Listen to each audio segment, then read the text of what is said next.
What's up, fellas? Nixon with Nixon Overland. Today's video will be about Move's bumper on a, if I remember correct, it's a first gen Toyota Tundra. Very simple, very plain, nothing too complicated. All you gotta do is remove everything. So we started with popping the hood. You remove the headlights, remove the side lights, remember all the bolts and nuts that are behind the other light, the markers. So once you get all the lights out, you can get access to the factory bumper cover. Remove the factory bumper cover, and then you remove the factory bumper reinforcement. Once that's removed, you're gonna fit in the inner brackets. Here, bring the camera over, let's get some lights in so people can see what's going on here. So these inner brackets, follow the directions. You're gonna put them in here, one space up, and then you're gonna weld on the top bracket. There's a cut here that's sideways right here. You need to make sure it's facing outside. So once that it's installed and all tacked in, and you got to kind of bolt it down, centered out, what you're gonna do is you're gonna take this big, large centerpiece, which in our case will be the winch mounted.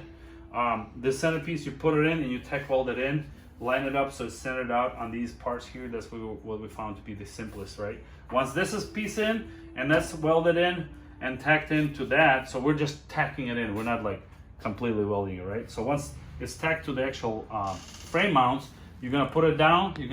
What we did is we centered out the part for the section that's gonna hold your winch mount. Just center it out here, very simple. And this has two positions. You can do it flat or you can do it standing. So I believe it has an option for two different types of winch setups. So once that was in, we put these sides in, and with these you have to play them kind of which way you're gonna put them in, right? But I found it simplest always is to center on these bends, and then you put a center tack weld, and then you put these two, so you can actually play with the side wing to see if you get it centered out nice and even. In our case, this bend here, the top line, it lines up right with this fender bend, both sides, so it looks nice and perfect.